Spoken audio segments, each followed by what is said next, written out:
جهت است که انسان هیچ ناامیدی نباشه. گفتم که به هر مشکلی که مواجه میشه ناامید نباشه و توکل خود به الله سبحانه و تعالی بکنه.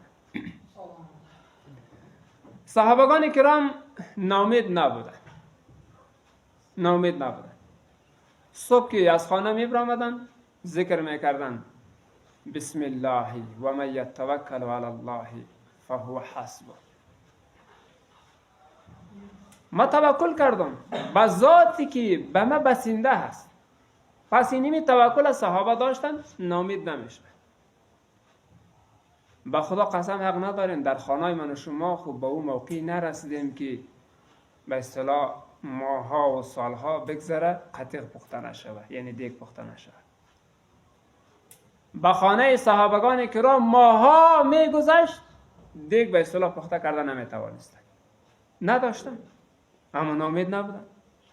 با اون نانی جوی، با اون یک دانه خرمایی، با اون یک گلاس آب اکتفا میکردن و توکل خدا به الله سبحانه و تعالی میکردن.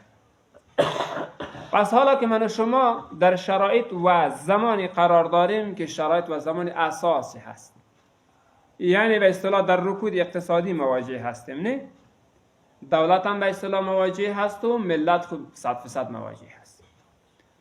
پس در این شرایط مثل صحابه وارد توکل داشته باشیم و هرگز ناامید نباشیم. عزیز دل من، تو که در زمان جمهوریت خوب کارت جور بود، نه؟ هر شب گوشت میخوردی، بازم تو نمون نفر بودی. همسایت که گوشت هیچ نمیخورد و هیچ نمیدید و بوی گوشت تو در خانه از آن صلاحیت میکرد، بازم اونمو شخص بود، مثل تو آره بود. تو که هر روز گوشت میخوردی کدام اجسامت اضافه نشده بود، او که هیچ گوشت نمیخورد کدام اجسامش کم نشده بود. پس حالا که در شرایط قرار داریم که نه تو گوشت خورده میتوانی، نه او کسی که گوشت خورده نمیتوانی سالم خورده نمیتوانه، پس ناامید نباشه. توکل ما به الله سبحانه و تعالی باشه. چرا ناامیدی وقتی که ایجاد شود به قلب یک کسی ایجاد میشه. وقتی ناامیدی به قلب ایجاد شد باز رخنه ایمان پیدا میشه. رخنه ایمان پیدا میشه. بسیار کسانی را من شما در سراغ داریم که همه نعمت ها را داره، اما یا زنش بی اخلاق است یا پسرش بی اخلاق است، پس کفران نعمت میکنه. پس از این جهت است که پروردگار او را به اصطلاح به عذاب مبتلا میسازه، هم در دنیا هم در سرای آخرت. خدا من شما را نجات نصیب بگرداند که همیشه وقت در هر حالت شرایط زندگی خود امیدوار باشه. وقتی یک کسی در یک انسان دقل باب میزنه، 100% امید داره که من خانه ازمی که برم دقل باب بکنم بر من یک چند پولی قرض میده، یا یک مشکلی مرا حل میکنه، یا یک امضای ضرور است امضا بر من میکنه، 100% با امید به طرف دروازش میریم. نه؟ این یک انسانی هست که خود ازی به اصطلاح بنده هست، به رحمت پروردگار نیاز داره. پس تو که حرکت میکنی به طرف دروازه بنده و امیدم داری که او به اصطلاح بدون شک کار مرا حل میسازه، پس امی امید به بنده نبکو، امی امید 100% به پروردگار بکو. به خدا قسم حق نداری اگر در 30 ثانیه مشکلت حل نشد بخی من نام خاطر میدم. پس بیاین با امید قدم برداریم و در هر شرایط زندگی خود امیدوار بوده باشیم. چرا؟ پروردگار مهربانی کرد که شما هرگز ناامید نشید. در هر شرایطی که دوچار حالتان میشه شما ناامید نباشید. پیامبر اکرم صلی الله علیه و سلم که پیامبر آخر الزمان هست، قرآن بر او شرف نزول یافته و او مبارک چنان مستجاب الدعا بود که جبریل امین بار به پیشش آمد، گفت اگر تو دعا بکنی که کوههای مکه و مدینه طلا تبدیل شد، فسانه به طلا تبدیل میشه. اما پیامبر اکرم صلی الله علیه و سلم به بار آخری بر جبریل امین میگه که من دنیا را انتخاب نکردم، انتخاب من آخرت است. بس دعا نکرد که کوههای مکه و کوههای مدینه به طلا تبدیل شد. اگر میکرد میشد. خب امین پیامبر آخر الزمان ماها و سالها میگذره در خانهش به اصطلاح روغن سرخ نمیشه. یگان موقعی که پیدا میشه باز به اصطلاح دشمنان قسم خورده، علل خصوص دشمنان پیامبر اسلام صلی الله علیه و سلم و بالخصوص دشمنان دین اسلام، باز خاکستر خود را می انداختن در دیگ پیامبر اکرم صلی الله علیه و سلم. در خانه ای که چند ماه بعد، چند هفته بعد به اصطلاح یک روزی یا یک شبی دیگ سرخ کرده شده، بازورم خاکستر انداخته شود، اگر ما باشیم نعوذ بالله شاید که همسایه را دوچیر بکنیم.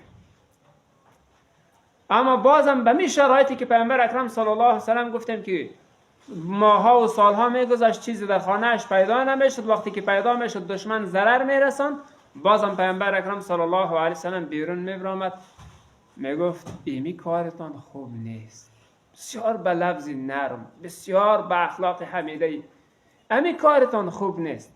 یعنی شما کسانانی که به عنوان همسایه زندگی میکنین در دیگ ما خاکستر میاندازین، امی کارتان خوب نیست.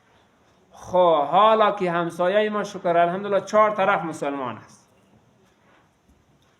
دیگه خود در جایش بگذار، اگر در سر راه ما یک رشبل برف را بیاندازه دشمنی ما با او آغاز است. نعوذ بالله من ذلک. تو مرا نمیشناسی، من از فلانی ولایت هستم، از فلانی ولسوالی هستم، فلانه کسا به اصطلاح در قدرت ما دارم و در قدرت جمهوریت هم بود، تو سر راه ما برف مندازی، حالا ما تو کار دارم. اعوذ بالله. این در کدام حصه دین هست؟ این مشکل حل نمیسازد، دیگر مشکل بیش میکنه. پس به اصطلاح به خاطر راه حل این مشکل برو کدش اخلاق بکن و صبر داشته باش و توکل به ذات الله سبحانه و تعالی داشته باش و ناامید نباش. به دوستی و محبت قدم بردار، الله سبحانه و تعالی به قلب از او محبت تو را سرازیر میکنه. امروز که یک رشبل برف رو در سر راید انداخته، دیگر روز ببین که یک دانه 500 و 1000 رو در سر راید میاندازه. اما اگر تو به اصطلاح عفو بکنی، در گذر شوی از این فعلش. پس از این جهت بود که پیامبر اکرم صلی الله علیه و سلم میگفت که کارتان خوب نیست و امونها به مرور زمان خواندن لا اله الا الله و محمد رسول الله، یعنی به دایره اسلام داخل شدن. پس خدا همه من شما را توفیق و سعادت نصیب بگردانه. گفتیم که پروردگار ذکر میکنه که شما هرگز ناامید نباشین از رحمت پروردگار. یگانه کسی که ناامید است او ابلیس است، یعنی شیطان هست که دشمن قسم خورده انسان هست. پس با توکل به الله سبحانه و تعالی و با قدم راسخ و با قدم محکم و با عقیده راسخ، مثل که جوان قصه کرده، در راه روان بود، پله جواری به دستش و با خود ذکر میکرد که پاک پروردگارا تو بسیار قدرتی بی منتهای داری، قدرت لایتناهی داری، گره های مشکلات مرا که در زندگیم رخ داده باز بگردان. تکرار میکرد به مسیر خود نارسیده که همی پله جواری ازی باز شد و در روی زمین افتاد. اما این جوانی که ساده بود بسیار مخلص بود، یک اعتراض کرد به الله سبحانه و تعالی اعوذ بالله، گفت پاک پروردگار این گری را تو گری نشناختی، من خود میگم گری های مشکلی مرا باز بکن، تو گری پله جواری مرا باز کردی. اما وقتی که به زمین متوجه شد میبینه که هر دانه های از پله جواری به لولو و مرجان تبدیل شده. چرا با لولو و مرجان تبدیل میشه؟ چون از صدق قلب و یقین و ناامیدی هرگز در قلبش نبود و دعا میکرد. پس ما هم که به اصطلاح بنده همون ذات مقدس هستیم، پس با قلبی راسخ و با عقیده محکم دعا بکنیم همیشه وقت گره های مشکل مرا حل